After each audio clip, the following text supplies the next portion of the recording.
shadows fall, I take flight. In the dark, I'm the light. За сайн байцгаана уу залуусаа хаттараас ухтаа тавтаа морилно. Дэлхийн хамгийн аюулгүй улс. Шүн ганцаар алхахад ч юунаас ч айх шаардлагагүй гихдэг Финланд. Гэхдээ заримдаа аюул гэдэг танихгүй хүнээс биш харин өдөр болон хамт байдаг найзуудаас ч ирдэг. Өнөөдөр бид Хельсинкийн Коскала дүүрт гарсан бүхэл бүтэн улсыг шоконд оруулсан нэгэн аимшигт хэргийн тухай ярилцсан. Энэ бол зүгээр нэг аллагын түүх биш. Дээрлэхэлт, сэтгэл зүйн дарамт, хэрхэн хяналтаас гарч хамгийн аюултай яаргалал болж хуурсныг харуулах бодит болон үнэхээр цочром кейс.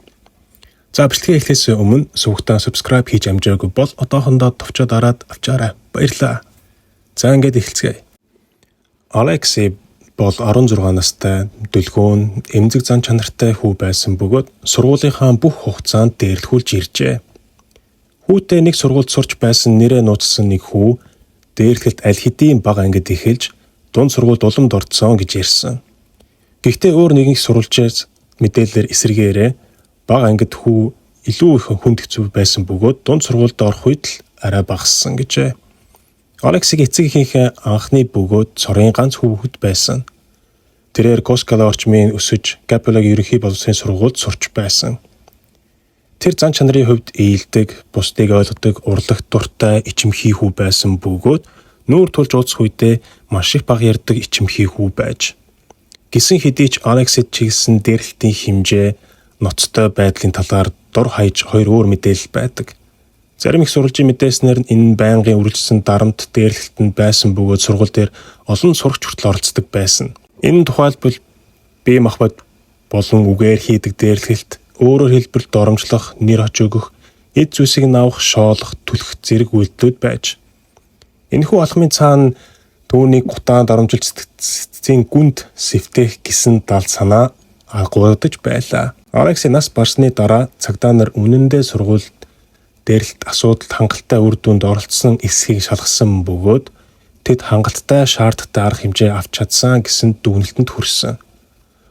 Үүний цаана ерөөсөө л түүнийг доромжлох гэсэн санаа байсан гэтэл дээрлэлтийн жинхэнэ учрыг нь олно гэдэгт тунчиг бэрх. Үүнийг олохын тулд дээрлэгч өөрийнхөө гаргаж байгаа авирыг дотоод сэтгэлдээ ядаж нэг удаач гэсэн эргцүүлэн бодох ухаантай байх хэрэгтэй. Тийм болохоор л нийтлүүд түүнийг нас барсныхан дараа зарим нэгэн онцлогийг нь дээрлэхүүлэх шалтгаан байсан юм шиг бичсэн байдаг. Жишээ нь нүдний шил, хувцлалт, гадаад төрх, эсвэл бүр өсвөр наснда легогоор тоглох дуртай байсан гэх мэт зүйлсийг дурдсан байдаг. Үнэн дээр Алексид зарим зүйлсийг бусдаас илүү хэцүү боддог өөрийн гэсэн онцгой зүйлүүд байдаг байсан. Жишээлбэл тэр орчны дуу чимээнд маш эмзэг төвхтэй гэж мэдэрдэг байсан мэдрэмт хийхүү. Тиймээс тэр дуу чимээг басахын тулд ивчлэн чихвч, дуу навсгарах чихвч зүүдэг явж. Нэг ангийнхан найзынх нь хэлснээр Алексей чихвчтэйгээ толгоогоо яламгүй бүхийлгөөд гудайлгаад газар ширтэн явдаг байж. Мөн тэрээр Алексийг бараг үргэлжил ганцаар явдаг байсныг анзаарсан бөгөөд сургууль дээр түүнд ганц л найз байх шиг харагдаг байсан. Тэр ихвчлэн нэг л хувцастайгаа явдаг байсан, ногоон цамц, спорт юмд бүр өвөл болчихсон байхад ч хүртэл заавал куртэг өмсөхгүй гээд байдаг байж. Үүний шалтгааны юу байдаг вэ гэхээр олон таамагдал мэдээж гарсан байдаг. Мөн яг эдгээр онцлог шинжүүд нь бусдын анхаарлыг сөрөг утгаар нь татчихсан байж магадгүй юм. Гэвч энэ ч гэсэндээ заавал хүний дээрлэх шалтгаан биш юм. Гэхдээ мэдээж дээрлэхтэй хүмүүс бол ямар ч юмнаас болох шалтгаан олж чаддаг. Алексийг 10 настай байхад эцэг их нь салсан бөгөөд хүү аавтайгаа амьдрахаар үлдсэн ч ээжтэйгээ байнга уулздаг байж.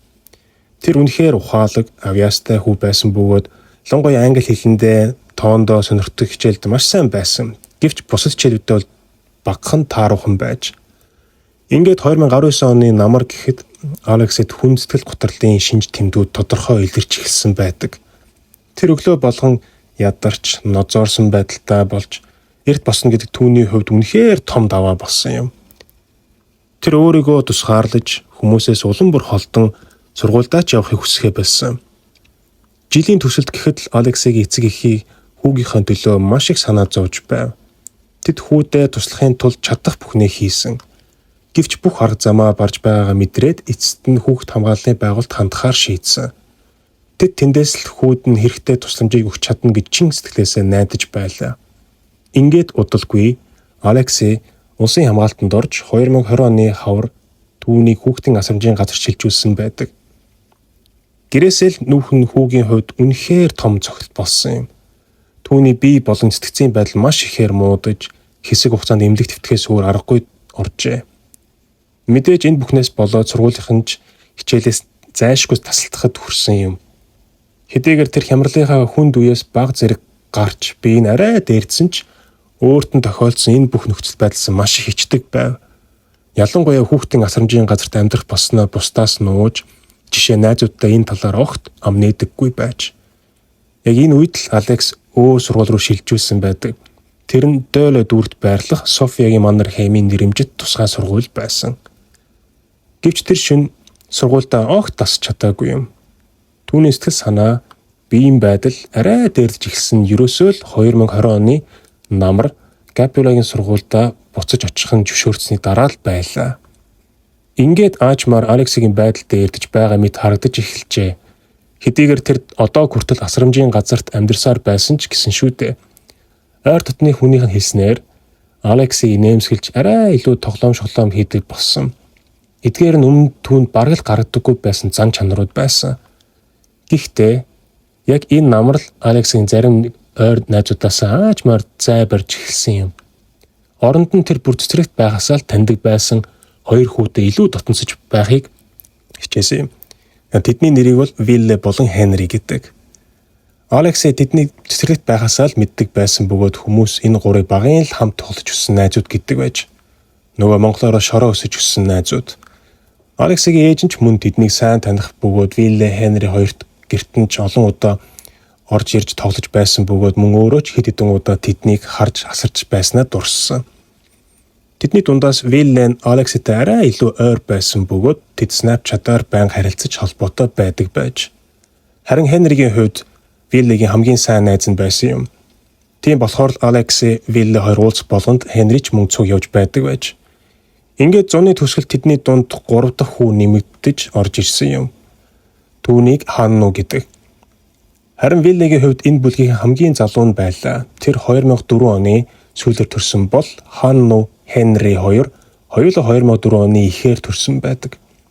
Хенри, Ханну хоёр 2019 онд шашны сургуульд баталгаажуулах лагерт буюу Христийн сүмийн анх танилцжээ.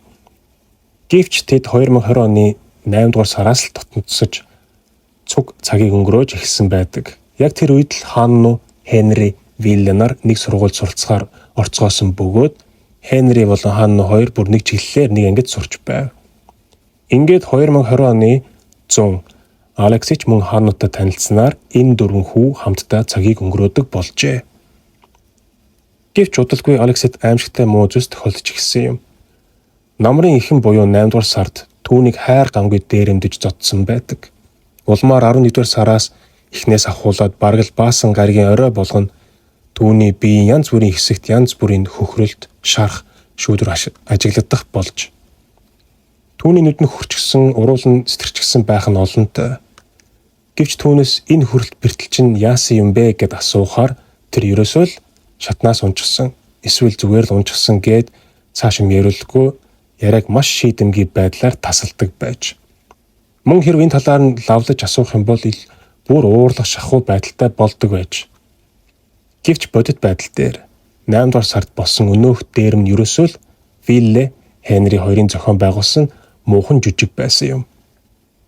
Тэд Алексийг хуурамч хар тамхины 8 мэт зүйлдээ санаатаа гарах татан оруулсан байдаг. Вилле, Хенри хоёр хүүд дотор нь хар тамхи байгаа мэт харагдахаар жижиг уутай зүйлс өгөөд тэрийг өөр хоёр хүүд очиж зарахыг тушаажээ. Харин өнөө хулдаж авах ёстой хоёр хүүгийнх нь нэг нь Ханну байсан байхгүй юу? Алексей тэдний хийснийг огт эргэлзэлгүй итгэж тохирсон газарт нь уулзахаар очоод бөгөөд яг тэр үед нь өнөө хүүгүүд нь түүний хүч хэрэглэн хайр гамгүй дээрэмдсэн байдаг. Угтаа тэдний дээрэмж авсан олдсон тийм ч зүйл байгаагүй. Түүнээс ердөөл зүгээр EBL-ийн брендийн дуу тусгаарлагч ихэвч, автобусны зорчих карт, утас цэнэглэгч бас нэг 10 еврогийн бэлэн мөнгө дээрэмдэж авсан байдаг. Ингээд өнөөх авсан зүйлс нь эргээд Вилле Хенри хоёрын гарт очижээ. Хамгийн харамсалтай нь Алекс энэ бүх дээрмийг анханасаа төлөвлөсөн жүжиг байсныг огт ойлгоогүй. Тэр энэ хэрэгт явдлын талаар цагдаад очиж гомдол гаргасан байдаг. Ялангуяа өнөөх дуу тусгаарлагч хөвчөө алдсан түүний хувьд үнэхээр том цогт байлаа. Учир нь тэр живч бол түүний өдөр тутмын амьдралыг эргэн тойрны чухамхүү их шуугианыг даван туулахад нь тусалдаг хамгийн чухал зүйлс нь байсан юм шүү дээ. Хэдийгээр тухайн үед энэ хэргийн талаар цагдаад гомдол гаргаж мэдүүлэг өгсөн байсан ч энэ явдал нь хожимд буюу Алексыг амиа алдсны дараах нь хэрийг мөрдөн шалгах явцад л сайн нэг тодорхой ил болсон юм. Тэгвэл Алексигийн биеийн дээр байн гараад байсан өнөөш хөхрөлт бэртлүүд яг хаанаас үүдэлтэй бэ гэвэл энэ нь ерөөсөө л Вилле Хенри хоёрын зохиосон шийтгэлийн тоглоом гихчийнх нь үр дүн байсан. Өөрөөр хэлбэл дор хаяж 11-р сарын эхлээд ахуулаад бараг баасан гариг бүр тэд Алексыг зоддог болсон байж. Тэд үүнийгээ баасан гаригийн оройн нэг төрлийн зугаа цэнгэл шигээ санаж хийдэг байж. Цагдаагийн мэдээснээр тэдний санаа нь ерөөсөө л Алексыг цогтоож аваад дараа нь ямар нэгэн буруу зүйл хийсэн хэмээн шалтгаалж түүнийгээ шийтгэж байгаа нэрээр тийхүү зоддог байсан юм. Хэрийг мөрдөн шалгаж байсан цагдаагийн мөрдөгч Марко Форсвал үүнийг ингэж тайлбарсан байдаг юм. Энд үнэндээ ямар ч хамаагүй жижиг зүйлийг том асуудал болгон дэвэргэж хохирогчд халдаж зодох ямар нэгэн шалтгаан хайж байсан гэж хэлж болно. Ханнугийн хувьд эдгээр шийтгэлийн тоглоом нь нэртэй зодуултуудад үргэлж оролцдоггүй байж заримдаа ерөөсөө л Хенри Вилле хоёр хоёулахнаа л байхдаа ингэж дэрхдэг байсан байна. Тэд явуулж буй аимшигтай үйлдэлээ баталгаажуулахын тулд зураг авч бичлэг хүртэл хийдэг байж дараа нь тэр бичлэгүүдээ өөр хоорондоо илгээж эргүүлж үзэн ярилцаж зугаацдаг байж. Бүр нэг удаа хөвгүүдийн нэг нь Алексыг зодсныхаа дараа энэ талаар мессежээр ярилцаж байхад Алексид өөдөөс нь би зодуулсандаа биш нүдний шил маань эвдэрчсэн л тул би ойлж байна шүү гэж бичиж үлдээсэн бөгөөд одоо би өөр таарахгүй эвгүй өөр хуучин нүдний шил зүүхээс өөр аргагүй болж байна шүү дээ гэж хариулсан байдаг. Яг л аливаа хүчирхийллийн харилцаанд гардаг хуулиар тэдний энэ зэрлэг үйлдэл улам бүр дамжирч дордсоор байв. Магадгүй энэ хүний мэдрэмж төвчээрийн босго өссөнтэй холбоотой байж болох юм. Тэдэнд өмнөх шиг эсгэл ханамж зугаа авахын тулд үргэлж харгис, үрж илүү аюултай зүйл хийх шаардлага тулгарч эхэллээ. Ингээд 11 сарын 20-нд болсон ээлж зодуурын дараа нэгэн эмэгтэй Алексыг годомжинд газар твтэж байхыг нь олж харсан байдаг. Түүний уруул нь хагарч, цус нь гоочсон байдалтай байж. Удалгүй тэр годомжаар дугуйтай өөр нэг хүн өнгөрч явснаа зогсоод тэд яг яахаа ярилцаж байх яг тэр мөчөд гай газар доороос гихчээр Ханну гинт гарч ирсэн байдаг. Тэр Алексыг таньдаг гэж хэлээд хүүд яг юу тохиолсныг огт мэдэхгүй мэд жүжиглэн маш их гайхсан дүрсгчээ. Анхны тусламж үзүүлж байсан өнөөх хүмүүс Алексээс арх хүндэрлэж байгааг анзаарсан тул түүнийг ерөөсөө л сохтуудаа унаад бэртчихэж гэж бодсон байна. Ингээд азар хүүгийн найз нь хүрээд ирлээ гэж тайвшсан тэд Ханнууд итгэн Алексыг галт тэрний буудлын руу хүргэж өгөхөөр цуг явуулсан байдаг. Хожим нь Ханну цагдаад байцаалт өгөхдөө нэгэн зүйлсийг ярьсан байдаг. Түүний хэлснээр Хенри Вилле хоёр Алексыг додж байгаа бичлэгүүдэд түүнд үзүүлдэг байснаас гадна бүр өөрийг нь ч бас энэ шийтгэлийн тоглоомонд хамт оролцохыг урьж байж. Ханну тухайн үед Алексыг яагаад огт өөрийгөө хамгаалдаггүй юм бол гэж гайхсан тухайгаа ярьсан. Учир нь тэдэнтэй уулзах боломжтой л зодуулж бэртдэг байсан мөртлөө Алексыг дараагийн удаа дахиад л уулзахаар хүрээд ирдэг байж.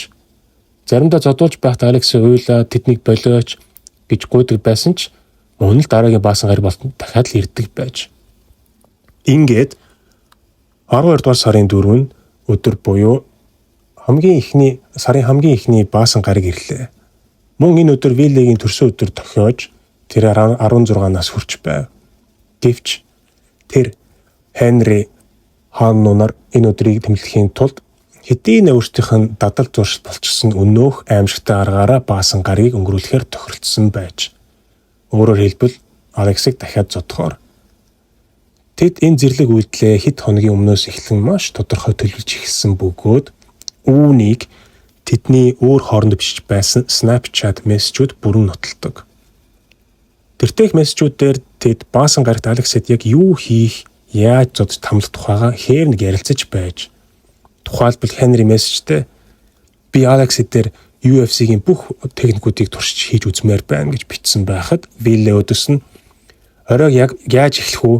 Шууд нүүрлэн одоо хөхтөл нүдэх үү эсвэл зүнхийн шүдийн цөм зохих уу гэж бичээд араас нь инээж байгаа 3 эможи оруулсан байдаг.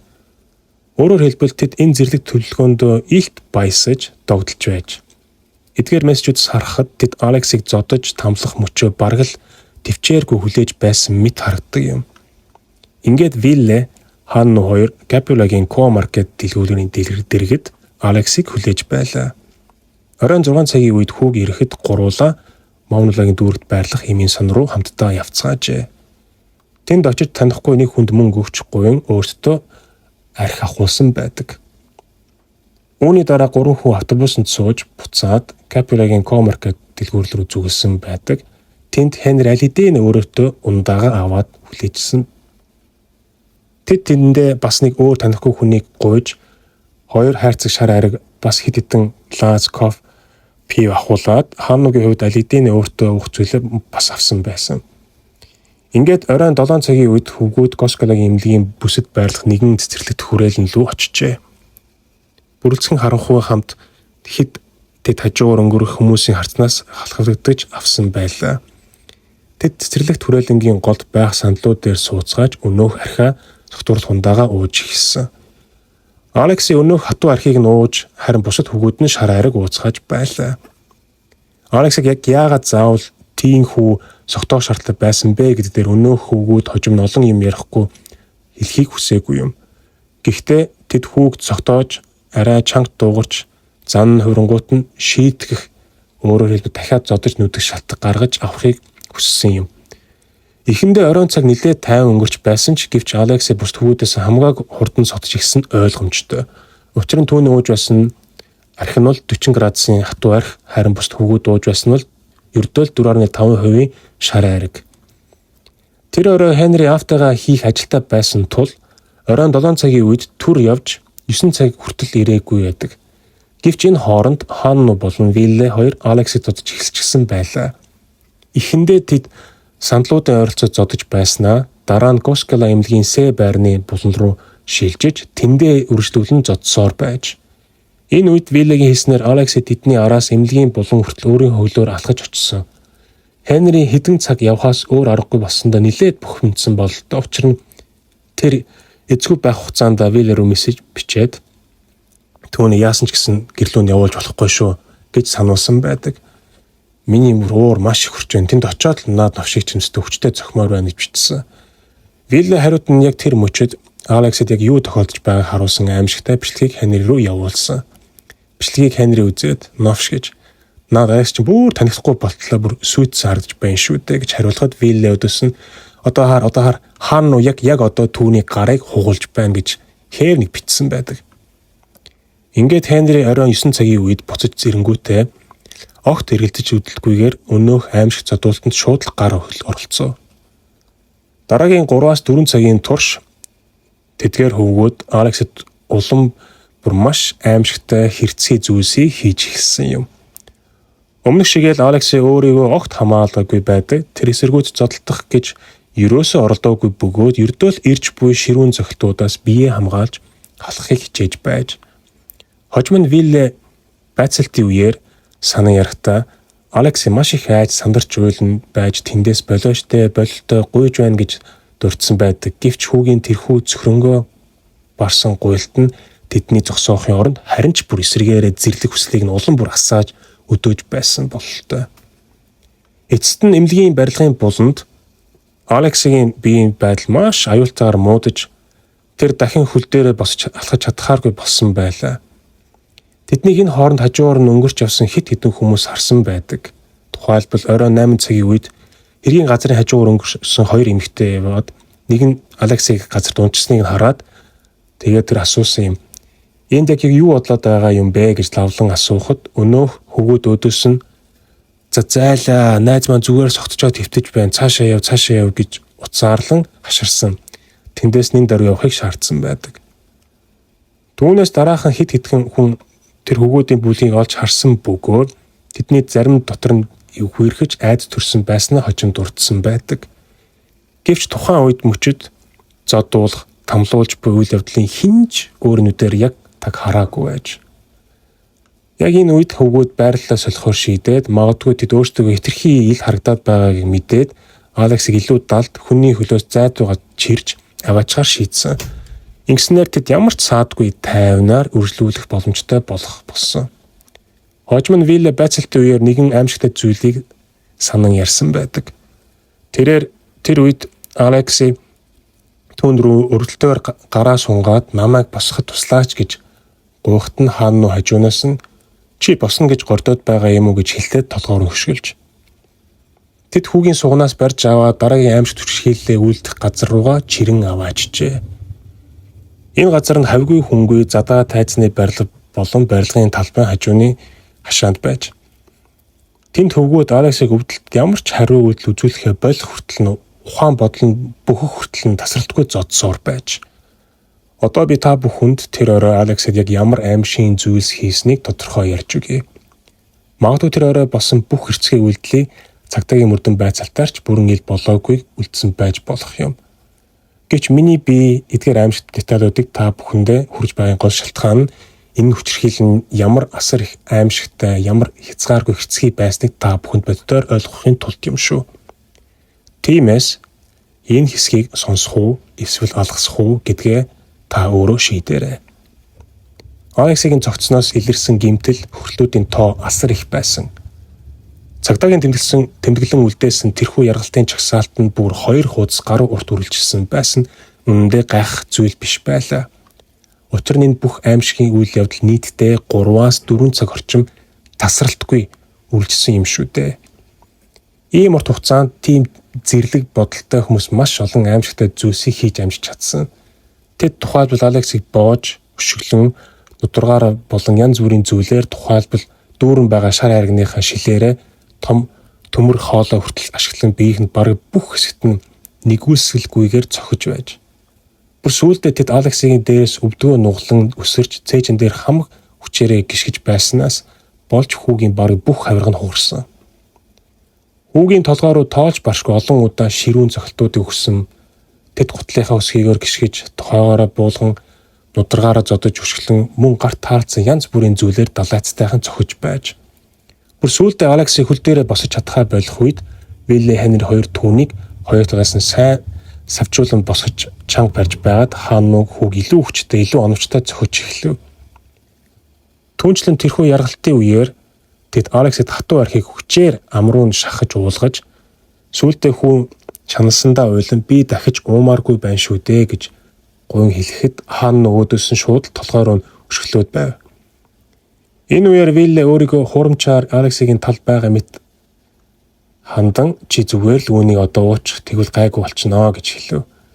Тэд хүүг зөвхөн бие махбодыг зодож тамлаад зогсохгүй сэтгэл зүйн хувьд гутаан дормжлохын тулд өмдийг нь тайлж дотор өмдийг нь шагаа хүртэл нь буулгасан байдаг. Хаан түүний өмдийг нь аваад барилгын талбайн хашааны цаагуур чулуудаад одоо энэ чамд хэрэггүй болсон гэж тухурхан хэлсэн. Бүр цаашлаад мөрдөн байцаалтын үеэр Хенригийн мэдүүлснээр тэрээр Виллег өдөөн төрхөрч Алексигийн бүгсэн хэсэг том төмөр тулгуур хоолой хийхийг ятгсан бөгөөд Виллеч түүний хийснийг үг дугуй дагаж тэрхүү зэрлэг дормжлыг нь үлдсэн байдаг. Тэд мөн салютын жижиг хэрэгсэлтийн Алексигийн биед нааж энэхүү аимшигт үйлдэлээ гар утсаараа бичлэг хийн баримтлуулсан байдаг.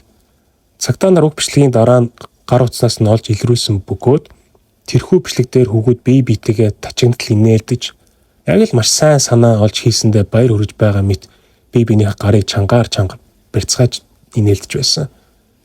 Энэ үед оройн 22 цаг болоход хэдхэн минут дутуу байв. Бараг 3 цаг гаруй тасралтгүй зодуулж тамлуулсан Алексийн өвдөлт ямар ч хариу үйлдэл үзүүлж чадхааргүй болж ухаан санаанд бүрлдсэн бөхсөн байлаа. Гэвч хүү ямар ч эсэргүүцэл үзүүлж хариу өгөхөө болсон тэдний зогсоож чадаагүй юм. Тэд өөрийгөө хамгаалж чадахгүй болсон хүүг үргэлжлүүлэн зодож яргаллаа үргэлжлүүлсээр байв. Яргал нь үүгээр зогссонгүй. Хаан нуу цаашлаад хүүгийн бэлэг хэрэгтэн болон хөл дээр нь гიშгээд үсийг нь шатаах гэж оролдоод бие дээр нь хэд хэдэн удаа нулимж шээсэн байдаг. Мэдээж тэд энэ бүх зэрлэг доромжил үйлдэлүүдээ нэг бүрчлэн бичлэг хийж авсан. Вилле хожим нь байцаалтын үеэр мэдүүлэхдээ энэ бүх хугацааны туршид тэд Алексийг олон янзаар доромжлон маш аимшигтай соёлгүй хэрцгий үсээр хараан зүхэж байсан тухайгаа хэлсэн. Тэд тэр орой болсон хэрэг явдлын талаар маш олон бичлэг хийсэн бөгөөд дараа нь өөр хоорондоо илгээж эргцүүлэн үзэн зугаацах зорилготой байсан гэж хэлсэн. Цагтаагийн мөрдөн байцаалтын дүгнэлтээр 3 хүүгүүнээс Ханну Алексид хамгийн их хүчирхийлүүлсэн тогтоогдсон. Гэвч гуруула энэ аимшигт яргалалд идэвхтэй оролцсон хөдөлшгүй баримтаар илэрхий байлаа. Яг юу тэдний эцэст нь зогсоход хүрснийг би тодорхойлж мэдэхгүй байна. Магадгүй байцаалтын үеэр Хенри хоёр нэг хэсэгтээ одоо бүгдээрээ эндээс явах хэрэгтэй гэж шийдэж явцгаас нь арай сүүлд нь хамтдны араас нь гарсан гэж мэдүүлсэн байдаг. Өөр нэг боломж таамаг нь магадгүй тэд Алексыг ямар ч хариу үйлдэл үзүүлэхээ болж ухаан говьтгээс нь залхаа зугаа дууссан болохоор нь байж болох юм. Алекс тэр үед хамгийн аимшигтай хэрцгий хөвдөлт ямар ч хариу үйлдэл үзүүлэхээ бүрэн болсон байлаа. Энэ тэдний хувьд бол цохиурын уутыг руу нүдэхтэй л адилхан сандж эхэлсэн байх. Учир нь өвдөлтийн үр нөлөө зодуулж буй хүний орилох, гуйх, хариу үйлдэлийг харах боломжгүй болох яг тэр үед л өмнөх шигээ нөгөө зэрлэг сэтгэл ханамж өгөх, кайф авахаа болдог талтай. Тэдний хожимд мэдүүлэхдээ явахынхаа өмнө Алексийг амьсгалж байгаа эсхийг шалгасан гэж ярьсан. Тэд гар утасныхаа дэлгэцийн Алексийг амны өмнө ойртуулж бариад дэлгэц дээр чиг татаж уур савж буй эсхийг шалгасан байдаг. Аимшигт хүчирхийллийн улмаас Алексигийн бие тоолж баршгүй олон тооны гүн шархлаа цус суралт үүсэж түүний бие бүхэлдээ хөвгт няцарсан байлаа. Зарим жижиг зарим том асар хэмжээтэй байсан ч толгойдоо дараалан авсан ширүүн цогтууд нь тархинд нь аюултай цус алдд үүсгэж улмаар хүчил төрөгчийн дутагдалд оруулсан. Тархийн буцашгүй аюултай гэмтэлд хүргэж түнчлэн түүний бараг бүх хавирга нь хугарсан байлаа.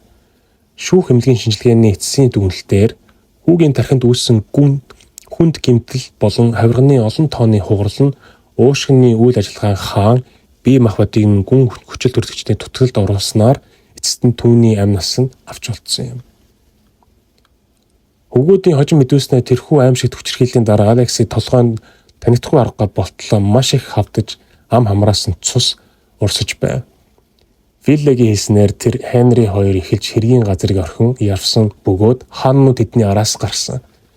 Түүний мэдүүлснээр Хенри Ханну хоёр тэр үед маш их сухсан.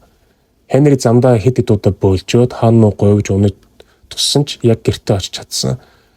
Габриэлийн Алаба гэх дэлгүүрийн хажууд очоод тэнд Вилле өөртөө пицца аваад харин Хенри өөртөө шоколад болон жуус худалдаж авсан. Тэд Алексыг хагас нүцгэн хөлдөж орхисон хүйтэн газар тийхүү орхиод явчихжээ. Хөөрхий хүү тэнд маш урт хугацаанд хүлтэйгээ ганцаараа тэмцэж хөвцөн юм. Энэ хооронд Вилле Хенриг аюулгүй гэрт нь хүргэж өгөхөөр орцны гэрт үүдэнд нь хүртэл халамжлан дагуултлан очсон байдаг. Мөн Ханнуг галт тэрний буудлын руу аюулгүй гих чинь явж байгааг харж шалгачгаад дараа нь өөрөө гэрийн зүг рүүгээ явжээ. Ингээд маргааш өглөө Вилле Хенри хоёр өнөөх аимшиг явдлын болсон газар руу буцаж очсон. Алекс тэндээс босоод гэртээ очсон уу эсвэл хэвтэж байна уу гэдгийг шалгахаар шийдцгээсэн юм. Гэсэн хэдий ч Вилли хожим мэдүүлснээр тэд өглөө буцахдаа Ханнуг хамт авч яваагүй учраа тэд түүнийг хитрхи догшин жоон таагүй хүн гэж бодсон. Тэд хэргийн газарт хэрэгэнд очиход Алексийн өмнөх оройн орхиод явсан яг л тэр газартаа хөдөлгөөнгүй хэвтэж байлаа. Хүүгийн амьсгалыг шалгаж үзсний дараа тэд Алексийг аль хэдийн нас барсныг бүрэн ойлгосон. Энэ үед тэд сандарч тосор дуудахын оронд хамгийн ихэнд хоосон шар хайрганы лаад зэрэг өөртөөх нь илчиж болох нотлох баримтуудыг хэрэг болгон цэвэрлэж эхэлсэн юм. Ингээд хэргийн газрыг орхин холцсныхаа дараа Вилле, Хенри, Ханну гурав утсаар гуруула зэрэг холбогдсон дуудлага хийж одоо цаашд хэрэгээ хэрхэн нуун дагдуулах яг юу хийх талаар тохиролцсон ярилцсан. Тэр өдөржин тэд хэрэгээ хэрхэн нуун дагдуулах талаар янз бүрийн аимшигт хөлбөрүүдийг хоорондоо ярилцаад тухайлбал Алексийн цогцыг өөр газар руу зөөн шилжүүлэхийг хэлэлцсэн. Үүн тул том торх хэрэгтэй хүүгийн цогцыг дотор нь хийн дараа нь тэр торхоо гүн нуур руу голын урсгал эсвэл өөр ямар нэгэн гүн усанд хайж далдах талаар төлөвлөж байв. Мөн тэд хэргийн газарт өөрсдийнх нь ДНХ хаана нэгэнтэй нь үлдсэн байж болох талаар нэг бүрчлэн тооцоолжээ. Хенри бүр интернетээс шээсний ДНХ илрүүлэх боломжтой юу гэх мэт мэдээллүүдийг хайж үзсэн байдаг. Бүр цаашлаад Вилле хаанууд хандан Алексигийн бие дээр цайруулагч бодис асгаж ДНХ-гийн бүх уул мөрийг устгах аюулгүй санал хүртэл гаргасан байдаг. Гэвч цэцэд нь тэд ямар нэгэн зүйл хийхээс имэж ерөөсөө зогцсон хин нэгэн олдохыг хүлээцгээе гэж шийдсэн. Алексигийн асран хамгаалах байранда цагтаа буцаж ирээгүй тул түүний сэтгэл нь зовнсон эцгийнхэнд нэн даруй цагтаагийн байгуулт сургаггүй болсон тухай өргөдөл гаргажээ. Гэвч харамсалтай нь цагтаа нар хүүг шууд эрчимтэй хайж эхэлсэнгүй. Учир нь ийм төрлийн халамжийн байгууллагууд хүүхдүүд оргож ор сургаггүй хэд хоногоор явах нь тохиолдол нэлээдгүй гардаг бөгөөд цагтаа тэдний нэг бүрийн шуурхай хангалтай орон тооны нөөц байдаггүй. Ингээд 2020 оны 12 дугаар сарын 7-ны даваа гарагийн өглөө нэгэн барилгын ажилчин Косколагийн эмнэлгийн бусад барилгын талбайд өдөр тутмын ажилдаа ирснээр тэрхүү аимшигт нууц задарч эхэлсэн. Өглөөний 8 цагийн орчимд тэрээр ойролцоох цэцэрлэгт хүрээлэнгийн бараан хэсэгт биеэ засарчсан байна. Тэнд зогсож байхдаа тэр газарт нэгэн цайвар өнгийн зүйл хэвтэж байгааг анзаараад гайхан ойртож очиод хартал тэрээр Алексигийн цоцыг олсон юм.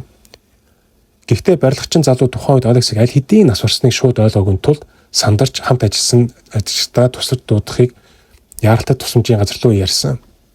Түргэнний оператор түүнд хүүд нэн даруй зүрхэн массаж, сэхэн амьдрал тусламж үзүүлэхийг шаардсан боловч хүүгийн бие хизээнэ хөлдөж бүрэн өшсөн байгааг мэдэрмэгцээ тэд сэхэн амьдруулах ажиллагаагаа зогсооход хүрсэн байдаг. Өөрөөр хэлбэл Алекс аль хэдийн маш олон цагийн өмнө нас орчихсон тул түүний амийг аврах ямар ч боломжгүй нэгэн оройтсон байв. Удалгүй хэргийн газар цагдаагийн хэд хэдэн тусгай эргүүл ирж орчныг хамгаалтанд авснаар уг хэргийн хүн амын нас оргсон онцгой ноцтой гэмт хэрэгт хэмээн албан ёсоор мөрдөн шалгаж эхэллээ. Яг энэ үед Хенри гэртээ байсан бөгөөд баасан гаригийн орой чухам яг юу болсон тухай ээжтэй хэлэхээр сэтгэл зүгээ бэлдэж байлаа. Хенри аль хэдийн өөрийн найз охиндоо Алексийг нас орсон тухай хэлчихсэн байсан ч тэрээр өөрийнхөө байрцаа хамгаалж хаан нь Алексыг зохиж алчглаа гэж хамаг хэргийг ганцхан түнлүүч гисэн байдаг. Найз охин Хенрид болсон явдлыг нэн даруй эцэгтэй хэлэх хэрэгтэй гэж зөвлөсөн байдаг ч Хенри тухайн үед болохоор эхлээд хаан нь Вилли хоёртой дахин ярилцаж тохирцсыг хүссэн юм. Ингээд тэрээр ням гарагийн оройг юу ч болоогүй юм шиг гэр бүлийнхэнтэй энгийн нэгэн амралтын өдөр шиг өнгөрүүлээд босон үйл явдлыг зөвхөн даваа гарагт ээжтэй хэлэхээр шийдсэн байдаг. Даваа гарагийн өглөө болоход Хенри босон явдлыг найз охиндоо ярьсантайгаа яг адилнаар байдлаар ээжтэй хэлжээ. Тэрээр хаан нь Алексыг маш ихээр зохиж зодсон гэж хам хэргийг хаан руу шилжүүлсэн юм. Мөн тэрээр өөрийгөө болон Виллиг хоёрыг хааннууд зогсоохыг оролдсон боловч хааннууд тэдний эсрэгч бас түрэмгий авирлж айлгсан учраас саад хийж чадаагүй хэмээн өөртөө огт буруугүй ерөөсөө л хажуунаас нь харж зогссон хохирогчд мэтээр тайлбарлаж. Хенригийн ээж энэ аимшигт яриаг сонсомогцоо шоконд ороод тэр даруй яаралтай тусламжийн 112 дугаар залганд болсон явдлыг мэдгдсэн байна. Энэхүү дуудлагын дараа ээж хүү хоёр энэ талаар дахин лавлан ярилцсан нь илт байв. Учир нь оператор Хенритэй дахин холбогдоход тэрээр өвгүүд Алексид тухайн үед ямар ч түргэн тусламж дуудаж өгөөгүй мөн дараагийн өдөр нь түүнийг нас барчихсан байхад ч очиж олсон гэх аимшигт деталуудыг нэмж хэлсэн ч байдаг. Энэхүү нөхцөл байдал нь цагдаагийн албан хаагчид маш их сэжигтэй логикийн хувьд зөрүүтэй тодорхойгүй санагдсан тул тэд зөвхөн хааннууд төдийгүй Хенри болон Вилли хоёрыг ч мөн адил гэмт хэрэгтэн шууд сэжиглсэн. Ингээд хууль хүчнийхэн 3 хөгөөнийг гурууланг нь хүн амны онц ностой хэрэгт сэжиглэн барьвчлаж гуруулан шуурхай баривчлагдсан. Мөн цагдаа нар тэдний гэртний даруй нийжлэг хийж баасан гарын орой өмсөж байсан ховцос гар утаснууд болон хааннуугийн зөөврийн компьютер зэрэг чухал нотлох баримтуудыг мөрдөн шалгах ажиллагаанд ашиглахаар хураан авсан. Яг энэ өдөр Алексигийн эцэг эгч мөн адил хүү нас барсан тухай аимшигт мэдээг албан ёсоор дуулгасан байдаг. Мөн хэрэгт ач холбогдол бүхий нотлох баримт цуглуулах зорилгоор цагдаа нар Алексигийн гар утас, таблет болон хувийн компьютерийг нь хураан авч. Дараагийн өдөр нь шүүхийн эмнэлгийн задлан шинжилгээний эхний дүгнэлт болон сэжигтнүүдийн эхний байцаалтын мэдүүлгүүдийн үндэслэн цагдаа нар хангалттай хэмжээний баримт цуглуулж чадсан тул хэргийг зүйчлэлийн чангаруулсан юм. тэд хэргийн энгийн хүн амны нас охирсон хэрэгээс маш хэрцгий онц хүнд нөхцөлтэй санаатай алга болгон өөрчилсөн юм. Үүнээс 2 хоногийн дараа буюу 12 дугаар сарын 10-нд пүр гаргийн өглөө Хельсинки дүүргийн шүүхээс 3 хүүгөөний Алексийг амь насыг онц хэрцгээр охироосон хэрэг цэжиглэн цагдан хорих шийдвэрийг албан ёсоор гаргасан. Ингээд мөрдөн байцаалтын явцад 3 хүүгөөний онц хэрцгээр хүний амь насыг охироосон аллага, дээрэм хийхийг өдөөн туршсан болон нийт 9 удаагийн дараас хүчирхийллийн хэрэг албан ёсоор сэжиглэн яллав. Энэхүү 9 удаагийн хүчирхийллийн хэрэгт өмнө буюу 8 дугаар болон 11 дугаар сард өөр хүүхдүүдийг бүлэглэн зодож тамлаж байсан аимшигт хэрэгүүд нь ч мөн нэгтгэгдсэн байдаг. Гэвч баривцсныхаа дараа тэдний нэгэн ч санаатайгаар хүний амь охироосон гэдгээ хүлээн зөвшөөрөөгүй юм. Жишээ нь Хенри байцаалтын үеэр өөрийгөө охирчин ердөө 2 удаа зогсон хэмээн мэдүүлж зөвхөн бусдын биед хөнгөн гэмтэл учруулсан хэрэгтлээ өөрийгөө буруутай гэж үзсэн. Мөн тэрээр Вилле хан хоёртой урьдчилан тохиролцож хамтран үйлдсэн зүйлд огт байхгүй хэмээн хамаг хариуцлагаас амиа мулталж бусад хуруугаа заахыг орджээ. Харин Вилле хан хоёр Хенриг бодвол илүү их хариуцлага хүлээж хүн хэлбэрийн хүчирхийлэл үйлдсэн болон хүн амь нас охироосон аимшигт хэрэгт шууд оролцсон гэдгээ хүлээн зөвшөөрсөн. Үнэн дээр мөрдөн байцаалтын тэмдэглэлүүдээс харахад тэдний хариуцлагаас зутах гэсэн эсвэл ялаа хөнгөлөж өөрөөсөө зайлшгүй гэсэн орлого туйлын тод харагддаг юм. Ялангуяа Хенригийн мэдүүлгээс уншихад тэрээр өөрийгөө бараг л айж дагдсан өөрөө ч бараг хохирч болсон мэтээр шүүгч өмнө харуулахыг цөхрөлтгүй оролдож байгаа мэдрэгдэв. Тэрээр болсон бүх аимшиг явдлуудыг гол буруу нь хаан нуруу мөн хэсэгчлэн Вилле рүү цэвэрхэн үдэх хичээж байж. Энийг мэдээж хүн болон өөрөө дороо дүгнэж болно. Түүнчлэн мөрдөн өчид Хенри Алексийг зодох үйлдэл өөрөө өөрчлөн төлөвлөж байсан тухайрынх нь бичсэн мессежүүдийг болон утаснаас нь олдсон бичлэгүүдийг нүүр тулан үзүүлэхэд тэр гинтл би өстө санахгүй мэдэхгүй нь юу юм бэ, хизээ юм бэ, хаана юм бэ. Тэр тэрхүү хөдөлшгүй баримтуудыг хараад юу ч тайлбарч өөрийгөө өмгөөлж чадаагүй юм. Харин хаан Вилле хоёр байцаалтын туршид өөрсдийн үйлдсэн зэрлэг оролцооны талаар илүү дэлгэрэнгүй, илүү нээлттэй ярьцгаасан байдаг. Гэвч Вилле нэг зүйл дээр маш хатуу байр суурьтай байсан. Тэрээр өмнө 8 болон 11 дугаар сард Алексийг олон удаа бүлэгт зодож тамдаж байсан аимшигт үйлдэлүүдээ дээрлэлт гэж огт үзэхгүй. Ерөөсөө залуусын эхлэхгүй явдал байсан хэмээн ярьж байсан. Тэдний ёс зүй ямар төвшөнд хүртлээ дорооцныг харуулсан юм. Вилле бүр маш ихтэйгээр энэ аимшигт хэрэгт гарахаас өмнө бид Алексийг хизээж дээрлэж байгаагүй хэмээн мэдгдсэн байдаг. Түүний хувьд хүчирхийл занал хийл нь ердөө л зүйл мэт санагддаг байсан уу? Эсвэл тэр зүгээр л өөрийнхөө сэтгэлийг цагаатгах гэсэн үү гэдэг хүн бүрийн өөрийн дүгнэлтийг хийж болох юм. Харин хаан байцаалтын үеэр өөр зүйл ярьсан байдаг. Тэрээр тухайн үйл явдлын туршид өөрийнх нь дотор маш их өөр хилэн цөхрөл үзэн ядалт буцаж байсан гэж тайлбарлажээ. Түүний хэлснээр тэрхүү гаж сохор мэдрэмж нь зөвхөн хэргийн газраас орсны дараа л багаар намдаж эхэлсэн гин. Түүнчлэн Хенри Вилле хоёр хоёулаа хаан зогсоохыг хугацаанд оролцсон гэж мэдүүлсэн байдаг. Гэвч тэдний тайлбарснаар хаан тэдний эсрэгч бас түрэмгий авирлж айлгаж занал хийлсэн тул саад хийж чадалгүй айсандаа хараад зогсоход хүрсэн гэж ярьжээ. Тиймээс тэд хаанаас имэж цааш саад хийхээс айсан хэмээн өөртөө үйлдэлийг тайлбарлаад ингээд олон нийтийн сэтгэлийн сэрдийлгсэн энэхүү аимшигт хэргийн шүүх хурал нь 2021 оны 2 дугаар сарын 1-нд Хельсинкийн дүүргийн шүүхт албан ёсоор хийсэн юм. Уг шүүх хурлын үеэр прокурорын байр сууриас ялгаатай нь Алексийн ард гэрийнхэн хүүгийнхаа нэр хүнд хувийн нууцыг хамгаалах үүднээс хэргийг бүхэлд нь хаалттай хаалны цаанд хэлцэхийг шүүхээс хүссэн байдаг. Харин прокурорын талаас энэ хэрэг нь нийгмийн бүхэлд нь цочроосон өсвөр үеийнхний хүчирхийллийн маш ноцтой асуудлыг сөхсөн хэрэг учраас нийтэд нээлттэй хэлцэхэд ёстой гэж үзжээ.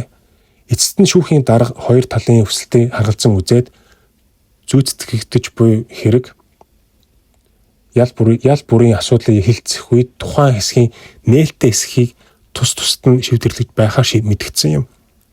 Одоо яллах тал буюу прокурорууд нь яг уг аимшигт хэргийг яг хэрхэн өрнөсөн гэж байгаа болон яагаад үүнийг ердийн нэг зодоон биш онц хүнд санаатай аллаг гэж зүйчлэх болсон гол үндслүүдийг авч үзье. Үүний дараа сэжигтнүүдийн өмгөөлөгчд буюу хамгаалтын тал ямар байр суурьтай байсныг ч бас харах болно. Прокуроруудын үзэж байгаагаар энэхүү гэмт хэргийн Хүний санаанд багтамгүй онцгой хэрцгий аргаар асар урт хугацааны турш дараалан үргэлжсэн учраас яах аргагүй санаатай алгаа гэж тооцогдсон. Тэдний тайлбарснаар гэмт хэргийн үйлдэгчид болох 3 хүүгүүний өөрсдийнх нь гарч буй энэхүү аюултай зэрлэг үйлдэлд нь ховчдын үхэлд хүрэх хамгийн өндөр магадaltaй гэдгийг тодорхой ухамсарж мэдэж байсангүй гэж үздсэн. 16 настай шүү дээ. Түүнчлэн прокурорын шүүхтээр дэлгэсэн баримтаар энэ бүх аймагт үйлдэл нь тохиолдлын чанартай биш харин урьдчилан төлөвлөсөн бэлтгэгдсэн ажиллагаа байсан хөдөлжгүйгээр нутагдсан хэмээн мэдгдсэн. Прокурорд үзэж байгаагаар ийм төрлийн хүчирхийллийн үйлдэлүүд нь өмнө ч бас тохиолдож байсан бөгөөд удаа бүрдээ улам бүр ноцтой, улам бүр хэрцгий тогшин хэлбэртэй болж ирсэн. Харин шүүх хурал дээр 3 хүүгийн өмгөөлөгчдийн байр суурь тус бүрдээ эрс өөр зөрүүтэй байлаа. Жишээлбэл Вилле болон Хенри хоёрын өмгөөлөгчд гол хариуцлагыг бүхэлд нь хаан руу тоххыг оролдож мөн өөрсдийнхээ түн зэрлэг үйлдэлийг зогсоох гэж хичээн хэмээн мэдэгдэж байв. Харин хаануугийн өмгөөлөгч үүнийг эрс эсэргүүцэж бусад 2 хүүгийн өөрсдийн хийсэн хүнд хариуцлагаа шүүхийн сэтгэлээс мутрахын тулд хамаг буруу ганцхан хаан руу түлхэж бие хааталж байна гэж үзжээ. Түүнчлэн өмгөөлөгчдийн нийтлэг тайлбарлаар тухайн үед өсвөр насны хүүгүүд цогтууруулах бодис хэрэглэсэн байсан тул насанд хүрсэн хүний адил өөрсдийн үйлдэлийн аюултай үр дагавар буюу энэ хүнийг үхэлд хүргэж болохыг бүрэн ухамсарлаагүй ойлгохын тархины болон сэтгэл зүйн чадамгүй байсан хэмээн гэж ийм өчүүхэн зүйлээр хамгаалах гэж оролдсон. Гэвч өмгөөлөгчдийн хэлснээр хүүгүүд тэрхүү аимшигт үйлдэлийн дараа Алексийг өөрөө хөл дээрээ босоод гэрийн зэг зүгээр л алхаад явчихна гэж бодсон гэж тайлбарлав. Ямар ч утгагүй. Ингээд прокурорын талаас шүүгчд хандан 3 хүүд тус бүрд нь ялгаатай хугацаатай хатуу хорих ял оноохыг шаардсан.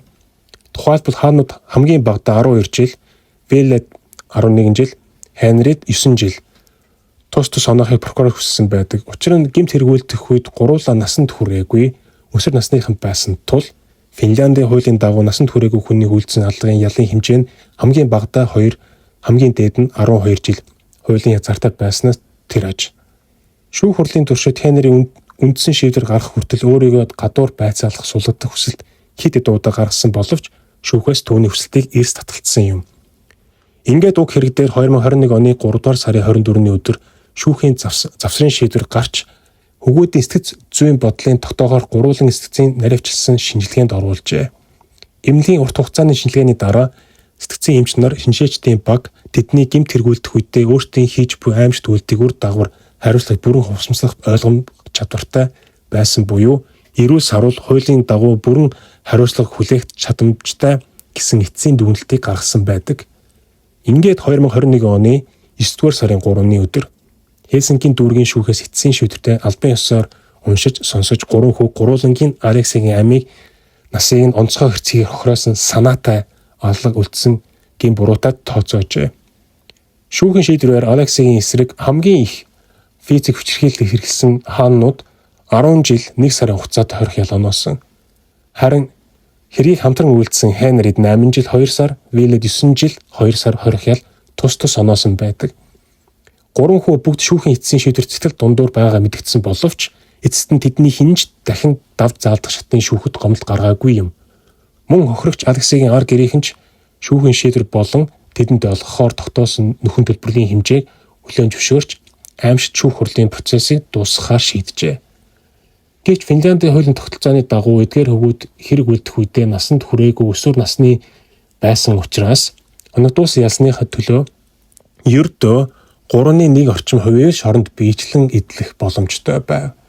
Өөрөөр хэлбэл 16 настай хүүгийн амь насыг онц хэрцгийгээр хохироосон гэмт этгээдүүд ердөө 2.5-аас 3.5 орчим жилийн торны цаана өнгөрүүлээд суллагдах боломжтой гэсэн үг. Госкадагийн энэхүү эмгэнэлт хэрэг нь өсвөр насныхны далд хүчирхийлэл, хүүхд хамгаалалтын тогтолцоо болон хуулийн ялын бодлогын цорхог илчилсэн Финляндийн нийгмийн бүхэлд нь гүн шоконд оруулж чадсан хэрэг юм.